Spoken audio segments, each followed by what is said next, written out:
Commanders family, this is the Next Man Up podcast. I am your host, Brian Cobra Jr. And since we're going to be on primetime taking on the Cincinnati Bengals, we had to bring in some primetime players. First up, running back Brian Robinson Jr. coming off of his career game. He sits and kicks it with us and tells us what he's looking forward to in prime time. Then the legendary tight end Rick Doc Walker joins the show, talk about his favorite memories from prime time. Then, you know what? It's about time to talk some fantasy football. Matthew Berry, a longtime burgundy and gold fan, talks about his favorite memories from being a Washington fan. All that starts right now on Next Man Up. Scratch is so nice, gotta hear it twice. Is the place be at your seat? Ladies and gentlemen. Commanders family. We had to bring him in because he's coming off of a career game, 133 yards, and he's just getting started. My boy smiling already. B-Rob, welcoming Brian Robinson Jr. as our next man up. Brother, how you doing, man? Good, man. How you? I'm good, brother, man. I love seeing that smile, man. It's something we have seen all season. Let's talk about that career game, 133 yards, brother. After everything you've been through in your life, man, how special was that moment for you? Oh man, it's special, man. Like put in so many hours, man. So many hours of work. You know, just show up. You know, and you know, to be able to get the opportunity to do that. You know, it's special. You know, so I'm thankful. You know, to still have the opportunity to go out there and compete at that level. So you know, I just expect to build off of that. You know. Now that you've been away from it for a couple of days, it's been a few days since Sunday. Is that your best moment in football so far? I'm not sure if that's my best moment. You know, that was a great moment for me, you know, but I'm not sure if this is my best moment. You know, I looked to, make so many memorable moments in this game, and shit, I'm looking forward to the next one. Yes, sir, man. And we talk so much about that duo that is you and Austin Ekeler, and y'all are getting national love. I think Austin Ekeler got like a scepter for like a hard run, and you honestly were mentioning that as well. Does it feel good to get that national recognition after already doing so much in 3 years? Yeah, man. For people to finally start recognizing, what we got over here. Obviously it feels good. We've been getting, looked over, over here. And now for them to finally start recognizing, that, we something serious, it's great too. Are y'all the best running back duo in the NFL? I believe we are. I'm a bet on us, every day of the week, twice on Sundays. So, that's just what I believe. And have they really seen who B-Rob is yet? Have the fans, have the national media, have anybody really seen what Brian Robinson's capable of yet? I still don't believe so, man. So much left in the tank, man. In the run game, passing game, balance between it all, so much left out there, so, it's going to come, it's going to come a time when I'm be able to really just put it all out there. And I don't think people realize, too, the type of man you are outside the field. Like, yeah, you've been through some tough things, but you've never lost that passion for life. You've never lost your love for community. And we were just at an event not too long ago, and you was talking to me about how much you want to do for the community, how much you want to do off the field. Can you talk about that a little bit and why that's something that's on your mind and why it's so important to you? Because, based off of what I've been through in my life, I just feel like, the people or the youth after me, they deserve a better chance, a better opportunity than maybe I had, even though, my times was hard, I made a way, to make it right. I just feel like, the youth, they deserve, a better opportunity at this, even better than what I've had, what I'm saying? That'll probably be, what they need to, motivate them to just, want to be something, Who were those people that motivated you when you were a young man coming up, trying to make it?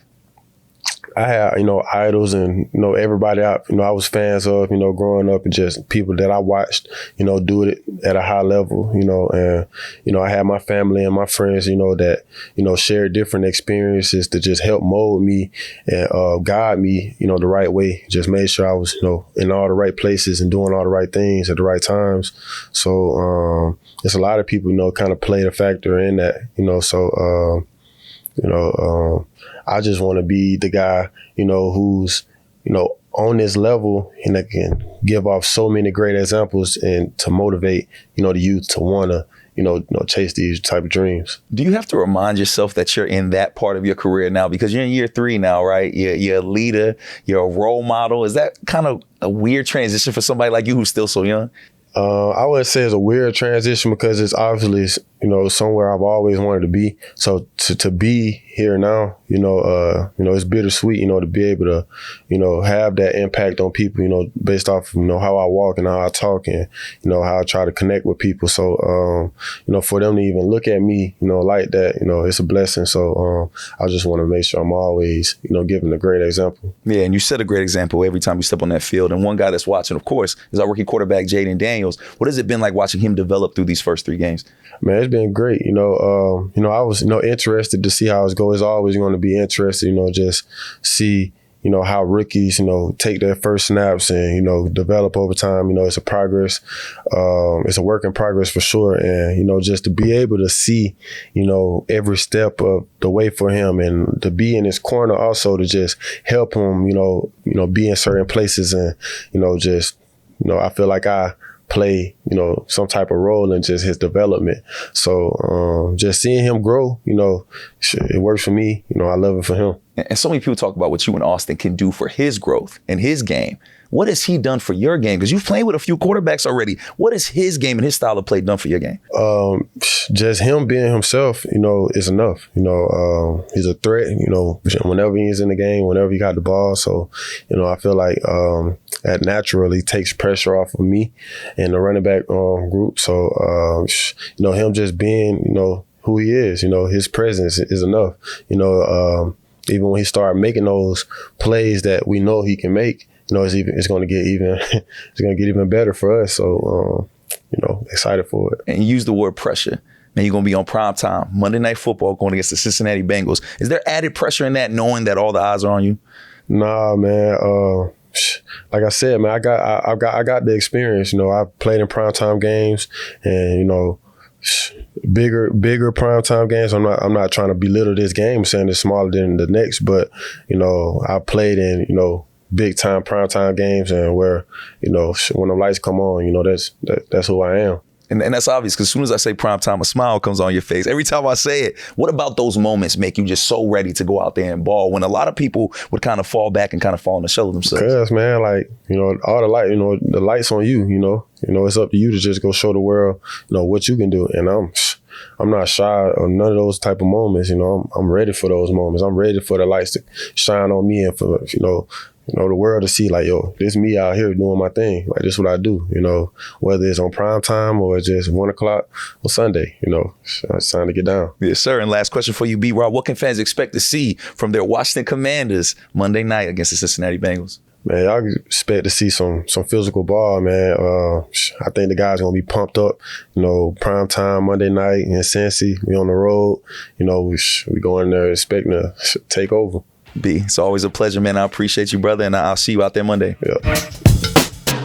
Great to hear from Brian Robinson Jr. Now, our next man up is a legendary tight end that won a Super Bowl for the Burgundy and Gold. Commanders family, our next man up is a true legend, a true Washington icon. Played tight end, won a Super Bowl, 6'4" monster, still looking 6'4", still looking all of that 6'4". I'd like to welcome in the DOC, Rick Doc Walker. How you doing, sir?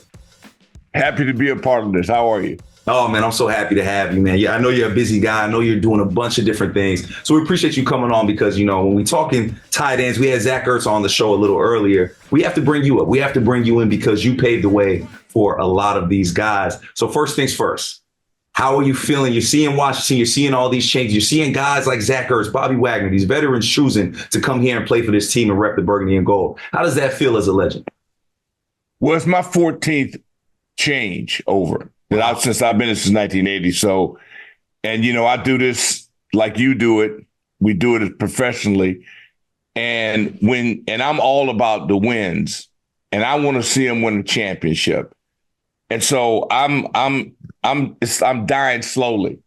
It's like I've been cut and it don't heal. And so, but that's the fun part. Because we lost our first 5 with Joe, and nobody knew who Joe was outside of football people. But this fan base was infectious. It was collegiate to me because I'm a different breed, dude. I won like in Little League. I won in high school. I've won on every level. And so if you're not one of those guys that was fortunate enough to be in the Gold Jacket Club or those guys that's getting patted on the back every time they walk up and down the mall, then you part of the construction crew. You're a glue guy. You part of helping teams win. Only way I can win is we got to win. Yeah. I can't be in the parade unless we win. So it's everything to me, team success. So I think that this new group is encouraging to me because the way they practice, the way they warm, everything they do, it's not going to be instant. It doesn't work like that. But I'm encouraged by what I see with this new group of guys we have here in Washington. And Doc, we're definitely going to talk about the current team, but of course we can't have you on without talking about you and just your past. And you mentioned it, you've won on every level. Let's take it back to when you came to Washington. When you came to Washington, did you know that you were going to see the success that you ended up seeing being in the burgundy and gold? Well, no, because you don't know, but you hoping that it was better than what I left. And I knew that the George Allen, because Brig Owens from my hometown. So in 72, they come out to California, and I'm in high school. And these guys are Super Bowl there. Brig is on the team. And, Charlie Taylor I was nuts over Charlie Taylor being a big X, big wide out. And McDole and Jerry Smith. And I knew that the way that that team operated, Larry Brown, I love that group. I remember that 72 game where they beat Dallas at RFK. I watched every second of that.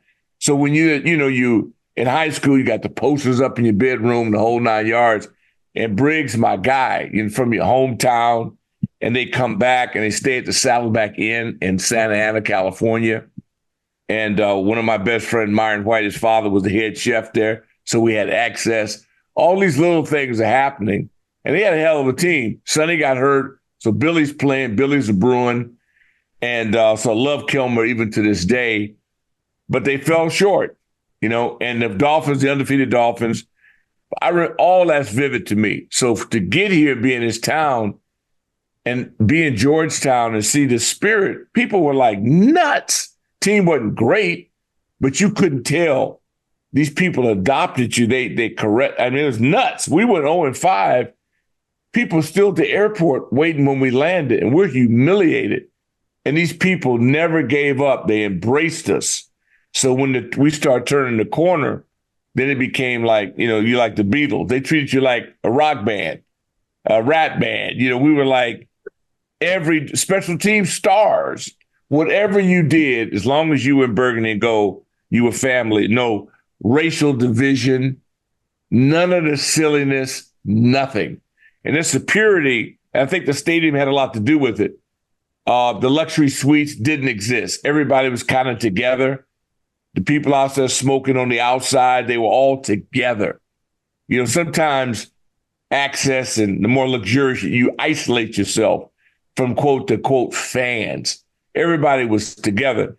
And again, it's the thing I cherish. I'm so happy that I had a chance to be a part of that, because no matter how wealthy you get or whatever you do, these kids never will be able to experience what we did then, just based on how the community was. You talk about all of these things you draw inspiration from, your teammates, your coaches.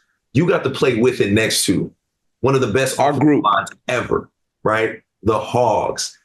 Talk about what inspiration that gave you, getting able to line up against guys like, get lined next to guys like that, seeing them take on some of the toughest challenges. Oh, no, the toughest. What did that do for you? LT. The toughest, right? The toughest challenges. Reggie.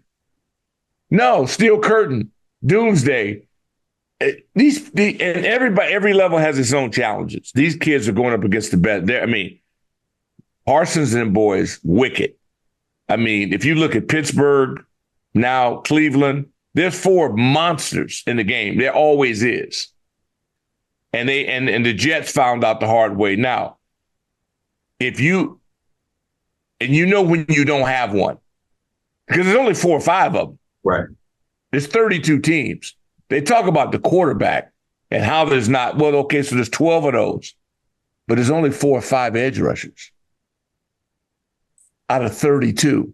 So certain things don't change. If you get a freak like Trent, like we had with Jake, George Stark played with the 72 team. He on both. He done been through all of them. Freakish athlete. So when I look and I look at this team and I go, you just signed this team, our right guard, and I'm looking at him and I try to look at comparisons. I go, well, but then Grimm and Mayday and Bostic and how long these guys play, it is amazing. And who they had to go up against, I go, iron sharp as iron. Worrell Grant, who is this brother, is heart and soul. Hopefully, they'll put him in that ring where he deserves to be. Brother went both ways. Played center, played defensive tackle. He's up against Grimm every day. That's his sparring partner. So if Grimm's a legitimate Hall of Famer, his sparring partner, Worrell Grant, every day, they banging. So if your sparring partner is a Hall of Famer, it goes without saying. Iron sharpens I'm out. going, are y'all serious? Like Dexter and Jake every day. Charles Mann and Tony McGee going against George Stark every day. Iron versus iron. So that's why I'm going, these kids don't get a chance to hit as much. And as a result, it hurts their development. So they don't get to know now till the game. So you don't know till the real game. They don't play in preseason. Those people, that's the decision they make, not to play them. I'm old school. What's Andy doing? We're playing. Well, okay, I'm leaning towards what the champions in the old school are doing because I don't believe it. All this equipment they wearing, we'll see. We'll see. But the game's changing with or without what anybody thinks. I'm glad I was in our era. No doubt about it. But they'll make 10 times the money. The question is, will they ever be able to kiss the Lombardi trophy? And you did. And you did, sir. And you called yourself. You said it. I've been a winner my whole life. And you also admitted you've been here for a really long time. And during that time, 14. Not a lot of winning, right? It has not been a lot of winning. So as a legend, as somebody that doesn't necessarily have to be here, you put your time in. What has made you stay close to the team, stick around, still be a part of the burgundy and gold, even though, like you said, you're not accustomed to going through these type of things? Well, one more. No, I need a parade. See, having gone through the Capitals and the Curly W's, DC's parties are the best ever.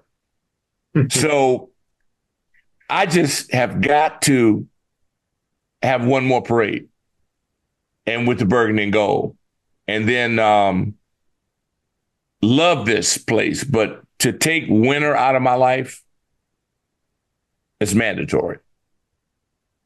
Because it's like the cold is an option. That's optional. And I opt out. But I can't. If I had a choice, I can deal with it. But if I had an option, you grew up on the West Coast, you'd always watch the CBS Evening News.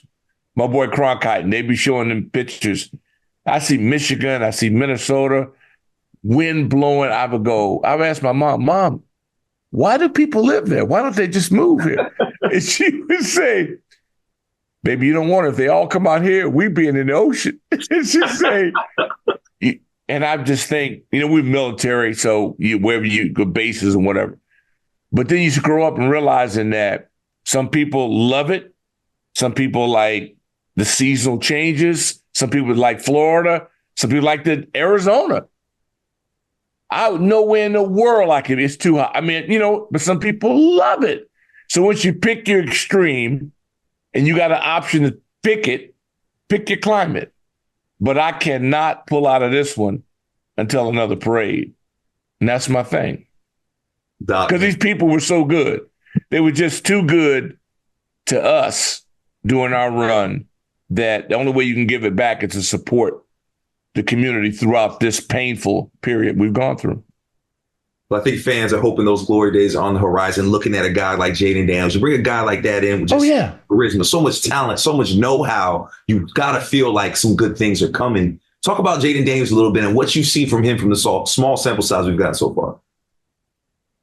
Well, it is small sample size. He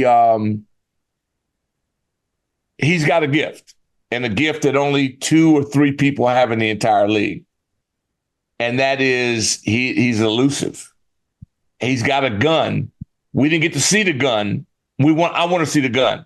I do not want him to be Mike Vick. I want him to be Pat Mahomes because he can be both. He's got that gift. Everyone remembers their first game, their first broadcast, their first day, all the first. And then on this, privately, he would probably tell people, if I had it all over to do again, there's 5 times I throw it, and then the game's different. If the kicker makes a kick, the game's different. Woulda, shoulda, coulda. Yeah. All words are losers. Tom Verbannik taught me that at Fairfax High School as a volunteer coach with him, and he's right. So we saw it. He had a chance, didn't get it done. So the best way to deal with that is to go, that'll never happen again. And they rally around him. My biggest worry was O-line was not a problem. Yeah, so they got it. It's on to them now. It's on them because effort, I look for effort. Early on, the conditioning's there, but that's the choice that they made. They made the decision not to play people. Okay, all right. So did you expect them to play 66 plays or whatever, and you played none? What Bobby Wagner did is short of amazing at his age to have played every play and hadn't played it all. Amazing. But he's an amazing dude. But 10 years ago, he might have had 3 or 4 more plays. But then again, his knowledge of putting people where they needed to be, we'll never know how invaluable that was. So priceless deal. He got to get more help. And they will. They'll get it going because they have no other choice. That's what they're paid to do. We have a primetime game, Cincinnati Bengals, Monday Night Football. You mentioned a Monday Night Football memory a little earlier. Can I get one more walk down memory lane from you? Your favorite Monday Night Football memory? Well, we lost that game against Green Bay. I'm trying to think. A Monday night. Figured it wasn't a loss. No. I was trying to think. I'm sure it had to be Dallas with us winning. Whatever it was, Monday nights are great if you're at home and you win because you don't have to travel. Because you get back at 3 or 4 in the morning. And every time we would do that, the crowd was still there for us at the airport and at the park. People lined up waiting. That's the amazing part about it. That's why sometimes people think it's not real. And I just know that because they didn't feel it. They weren't there. If you fly in from Seattle or LA or Vegas or wherever you come in from, and there are grown behind people in cars in Ashburn at 3 and 4 o'clock in the morning with their lights on, tooting your horns. And you telling me you're not going to watch film? You're not going to lift weight? You're going to miss it? I don't know how you can do that. That's my whole point about, I would hope that this administration spends a little time, and I'm sure maybe they've done it, but I don't know. Make sure these kids understand the area. Spend time teaching them the history of the organization. Because the thing that gets you hooked on this is understanding who's cheering for you. This is a relationship unlike anything I've ever seen. Well, maybe in Green Bay has it. Green Bay has it. It's a different vibe. And it's no economic strains, there's no racial strain. It's something that I wish the country could experience. If we could ever get to this as a country, what the Burgundy and Gold Nation provides for all of us that it loves, it'd be a better world.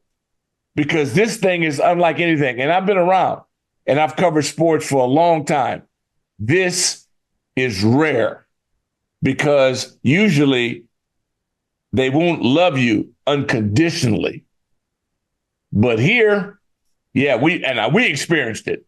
And I hope that they will as well. And the people are trying. And now with the ownership and the management team being legit, then it's all there now. Now we just got to wait. We just got to wait and see. Doc, thank you so Gotta much, wait. man. It's been so great talking to you. You know, I could chop it up with you all day. I appreciate your insight. Amen. The walk down memory lanes, man. It doesn't get better than that. Thank you for the opportunity. Appreciate it. Oh, man, Doc, it's my pleasure, man. It's an honor and my pleasure. And Commanders family, this is our next man up, Rick DOC Walker. Thank you for your time, and I'll be seeing you soon, brother. It's always about winning, baby. Amen. Get them dubs. Now, Commanders family, time to switch gears a little bit. Since B-Rob put up such big numbers, we might as well bring in a fantasy guru. For our next man up, we had to get a national perspective because we are on prime time this Monday night against the Cincinnati Bengals. Welcoming in a true diehard Washington fan. Welcoming in Matthew Berry. How you doing, sir? Brian, I'm good, my friend. How are you? I'm good. It's good to see you again. We know we talked about this before it started. We have a little history over at ESPN. I got to work for you as a PA, and so this is just really cool to talk to you again, and we really appreciate your time. Yeah, of course. Listen, there's a couple of easy ways to always get me on a podcast, and one of them is like, do you want to talk about the Commanders? Yes, because I talk about the Commanders on my podcast. I talk about the Commanders in my real life. So anytime I can get a new audience to listen to me talk about the Commanders, I'm down. Well, since now you have this new audience, let's get right into it. What made you a Washington fan? How did you become a Washington fan? I grew when I was very young, up until the time I was 12, I lived in Virginia. I lived in Charlottesville, Virginia. My dad was a professor at the University of Virginia. And so, again, you can sort of see by my vintage, I've been a fan for a long time. So I was there when I'm 5 years old. I'm 5 years old and I don't know anything about anything, but they're the local team. And when I was like 5 or 6 is around when Joe Gibbs took over. So I was there through the entire Joe Gibbs, there. But I mean, like I was living in Virginia and I became a fan of the team during the Joe Gibbs era and the Hogs and John Riggins and, Joe Theismann and Ken Houston and Art Monk and Darryl Green and all, on and on, all the greats over the years. But that's how, it was just easy. They were A, the local team, and B, they were winning. So it was, for a little kid, it was great. And it just, the burgundy and gold got into my blood and it'll never leave. I'm glad to hear that it will never leave because as much great as you've seen a lot of ebbs and flows with this team, but now we're here now. We're in the Jaden Daniels, Dan Quinn era. How are you feeling about the team right now? Look, I'll be honest, so positive and negative. Here's the positive. The positive is that we have a direction, right? The positive is that we actually have hope. I was on another podcast earlier today, I swear to God, and they asked me I did a rant where they asked me about the person that was hosting the podcast, made a reference and said we were talking about the news that Bryce Young has been benched by the Carolina Panthers. And so this host, said basically what a disaster it is in Carolina. They traded their future for this guy and now they're benching him. I'm like, wow, David Tepper is the worst pro owner in sports. And I'm like, whoa. How dare you? Not even close. And I went on a long rant about all the things that David Tepper would need to do before he was considered the worst owner in pro sports. But what I said is, look, I honestly feel like, and I've said this before, I feel like as a Commanders fan, I am playing with house money because I truly thought that I was going to die and Dan Snyder was still going to be the owner of the team. And as long as he was the owner of the team, I had no hope. We had no hope. I said, but now I am such a huge believer in Josh Harris, in this ownership group, in the management. I'm a big Adam Peters fan, and there's only so much that Adam Peters can do in 1 year that Dan Quinn and Cliff Kingsbury can do in 1 year. So I think the biggest issue that's always plagued Washington has been quarterback. We screwed up Cousins. We screwed up the RG3 Cousins thing. Again, I blame Snyder for enabling Bruce Allen and blah, blah, blah. But we've sort of been in the quarterback desert for a long time. And I'm a believer in Jaden Daniels. I think Jaden Daniels is going to be awesome. I jokingly refer to him on my podcast as future Hall of Famer, future Super Bowl winner, Jaden Daniels. So I'm a believer in Jaden Daniels. It's going to take some time. We need to get him a better offensive line. We need to get him some more weapons, but it's going to take some time. But the raw talent is there. You can see it. There's a specialness there that you can see on certain plays. So listen, I ultimately think it's going to be a long season for us. But that's okay, because again, we're finally building something. We actually have an ownership group that understands what it means to own a pro franchise, what it means to turn around, to give patience, to give resources, and get out of the way and let people do their jobs and not meddle in the football stuff that you're not there. We have a general manager in Adam Peters who has built successful franchises before, and I thought we had a great draft this year. Right. And we have coaches that have had success in the NFL. And so I think ultimately, at the end of the day, it's probably going to be a long year for us in the wins and loss column, but I think we're going to make progress. And I'm very excited about the future franchise, Brian. I have hope. And do you understand? It has been so long since I've actually had hope for this team. To me, that's the most exciting thing. You talk about how optimistic you are about this season and the growth you are going to see. What about Jaden Daniels that you've seen while breaking him down, because you have to break down every quarterback? What have you seen that you like so much? Well, first off, obviously, just the pure athleticism, right? I mean, he's so quick. He's a different level. There's some guys that are mobile, right? But he's from a pure speed standpoint, he's Lamar Jackson. He's got that kind of shiftiness, that kind of vision in the open field, that kind of acceleration. Right. So I really like that. Also his arm, right? I mean, I like the fact a lot of times you get these quarterbacks that are timid. They either don't want to press the ball downfield, or they're nervous, or they just don't have the arm strength. Like Daniels has a cannon. He's not scared to throw it deep. I think, we need to give him more, we have to give him more time to develop play, to let plays develop, because too often he's having to bail out of the pocket and just run for his life. But we saw it at LSU. This is somebody that has, can throw it deep and is accurate deep. And so the other thing that I've just heard, again, I haven't met Jaden Daniels, but people that I have talked to that have done scouting, that have interviewed him, that have talked to him, they talk about his high football IQ, just how intelligent he is in terms of understanding the game, being able to read defenses. And so, one of the things I sort of pointed to when I was talking the preseason, I thought whatever was the second play of his NFL career in the preseason, it was supposed to be like a bubble screen or something like that. And he checks out of it and throws like a 41-yard pass to Diami Brown. And Dan Quinn said after the game, just sort of he wasn't supposed to do that, but it worked out kind of thing. But I thought, I said, whatever, it's a preseason game, whatever. But I said, I took a moment out of that. Think about that. It's his second play ever in the NFL. It's his first preseason game. It's second play. It's his first series. And he's comfortable enough in Cliff Kingsbury offense, which is not like this, basic offense. It's a complicated offense. But Jaden Daniels, and it's a new offense to Jaden, obviously, because he's coming from LSU.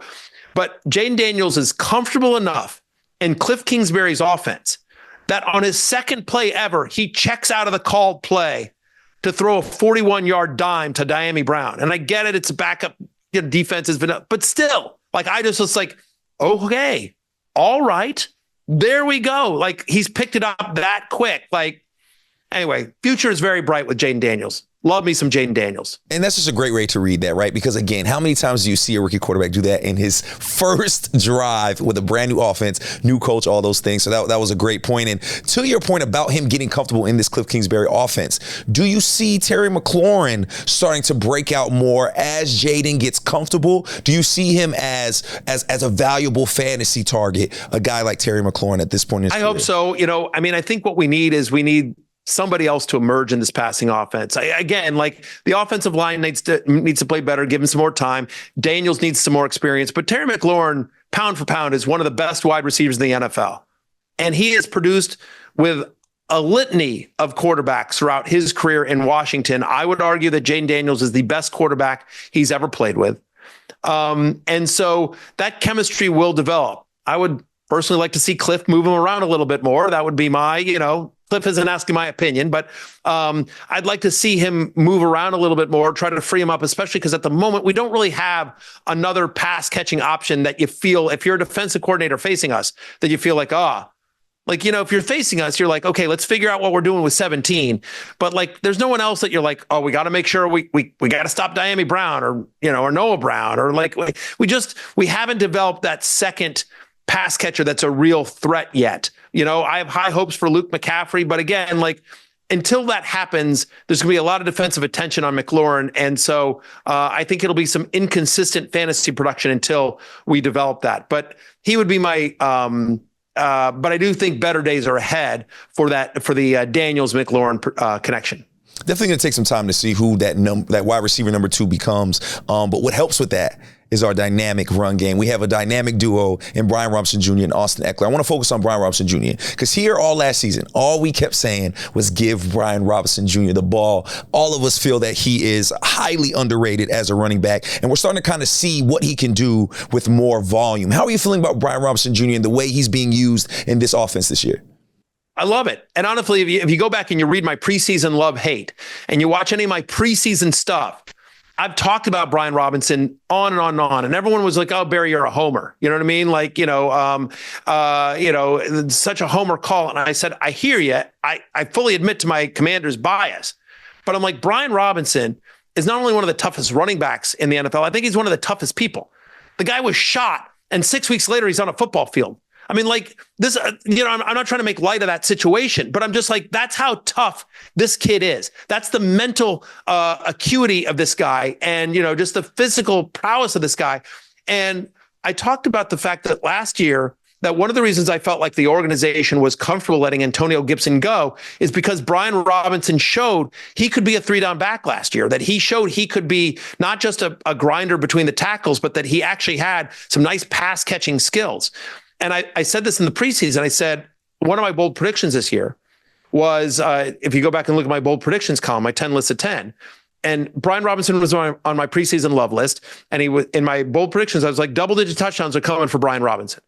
I said, Cliff Kingsbury, when he gets in close, he actually likes to run. Like, you go back to when he was in Arizona, he was the head coach in Arizona. There was 1 year in Arizona where Kenyon Drake, Brian. Yes. Kenyon Drake, I swear to God, this is a stat that blows people's mind, but this is a true stat. Kenyon Drake was tied for the NFL lead in goal-to-go rushing attempts. Now, who other than a crazy person is just like, oh, we're on the 1 yard line, we should give it to Kenyon Drake. But Cliff Kingsbury is that dude. And he did. And then obviously you saw all the success that they had with James Conner the year after that. In fact, under Cliff Kingsbury, the Cardinals were top 8 in goal-to-go rushing attempts in the NFL over his career in Arizona. And so I'm like, they get in close. What are they going to do? Yes, you'll have some options with Austin Eckler, who's terrific and scored a lot of touchdowns in his NFL career. And obviously Jaden Daniels is always a threat, but you don't want to risk injury to Jaden Daniels. So a lot of it's going to be Brian Robinson, who is so good at the goal line, has such a nose for it. So I said, I'm telling you, 10 touchdowns for Brian Robinson. And I think he's got a shot at 15. We're off to a good start already with him.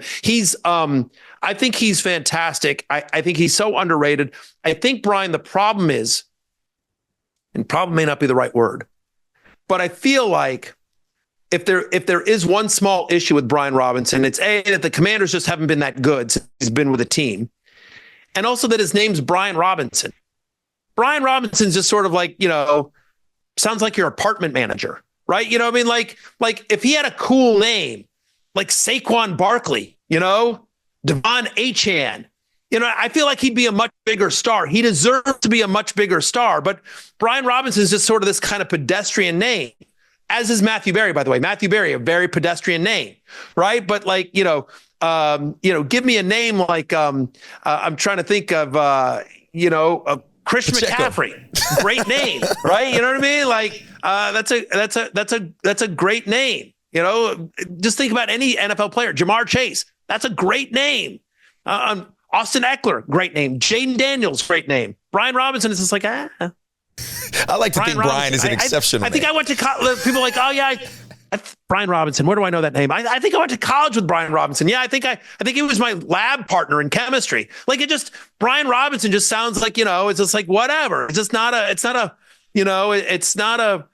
name that, Cooper Kupp.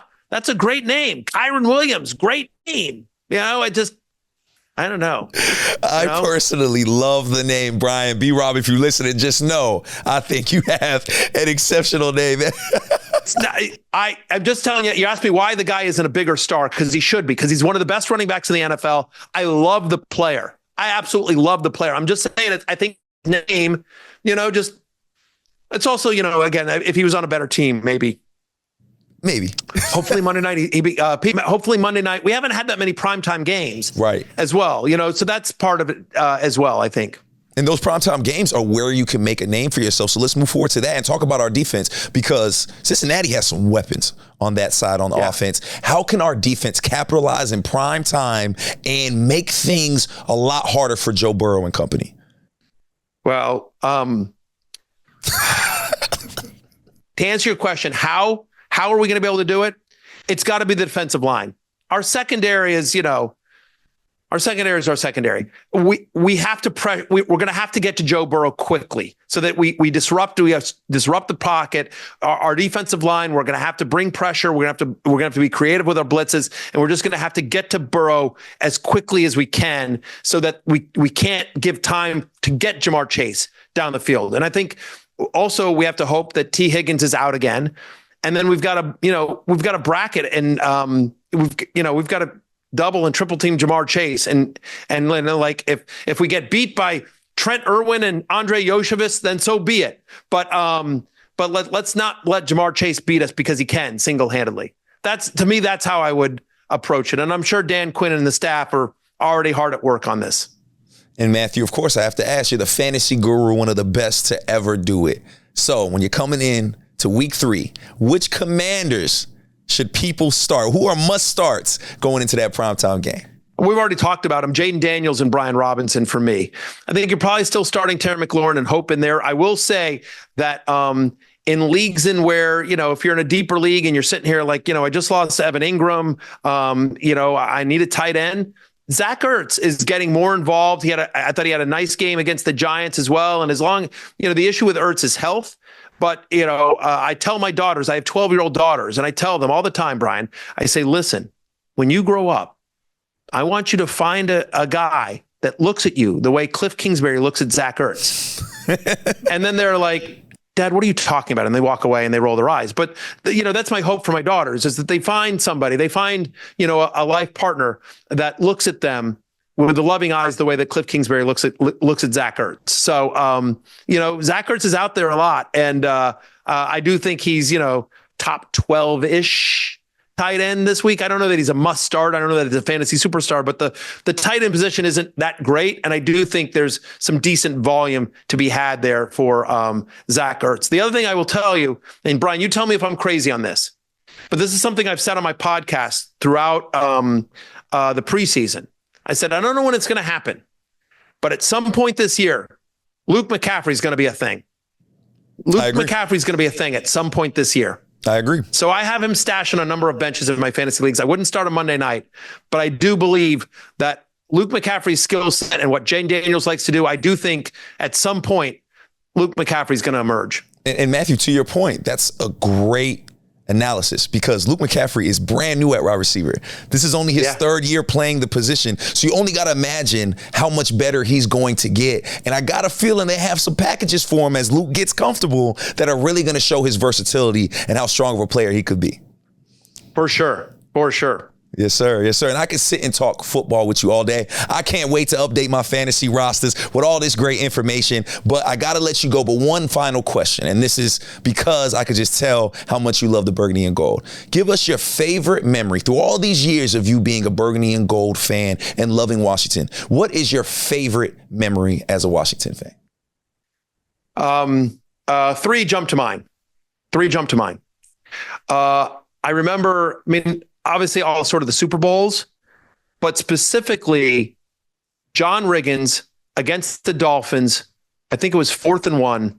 I'm a kid at this point, but it was really important. Like, this was a huge play in that Super Bowl, and they go for it, and Riggins goes off tackle, and bust through the line all the way down for a massive touchdown, which sealed the game, sealed the Super Bowl against the Dolphins. And I just remember just like leaping up and, fist pumping the air and everything, like, as a kid. And I was just like so excited. So that moment was unbelievable. The first game of RG3's rookie year, game against the Saints. The Saints were heavily favored. Who knew what we were going to get out of RG3? We traded all these picks to move up. Mike Shanahan was the coach. We had, hope, but again, we'd sort of been in this quarterback desert for so long. And then RG3 goes into New Orleans and just cooks the Saints, just cooks them, run and pass and just absolutely smokes them. And it was just like, I remember after that, oh my God, we've got a quarterback. And that entire rookie year, like he was so electric and so good, and offensive rookie of the year, and we make the playoffs. And of course, Dan Snyder, super cheap, and the field is a disaster, and ruins his knee, and he's done forever. But I know he tried to come back from it, but like he was never the same player after that injury. But I would say, but just that rookie year, especially for RG3, but especially that game against New Orleans, where it was just like, this kid's different. This kid's different. And then honestly, the day it was official that, because there'd been rumors, but the day that it was official, Dan Snyder was no longer the owner of the Washington Commanders. It was official. Josh Harris and his ownership group had taken over. Because then I was just like, it's done. It's done. No more games. No more, any of the is he going to sell? Is he not going to sell? He says he's never going to sell. Now he's asking for more money. Now he wants them to indemnify him from all the legal problems that he knows he's going to have, blah, blah, blah, blah, blah, blah. That day was like a Super Bowl day when, it was just like, he's finally gone. He's finally gone. We have hope. We have an actual professional owner. We have hope. Josh Harris, lead us to the promised land. Love me some Josh Harris. And now we are in the Jaden Daniels era, which hopefully means we are closer to that promised land. Matthew, I've had such a good time catching up with you and talking to you. I could do this all day long, but we know you are a busy man. But hopefully we can have you on the show moving forward as the season progresses and as Jaden Daniels, Luke McCaffrey, and Brian Robinson Jr. continue to explode with their fantasy numbers. Anytime, Brian, anytime. Hail to the Commanders. Hail victory. Yes, sir. Thank you, Matt. Commanders family, some great guests on this episode of the Next Man Up podcast. You can stream wherever you get your podcast or watch on the Commanders YouTube page. Until next Friday, Commanders family, I am Brian Colbert Jr., and this is Next Man Up.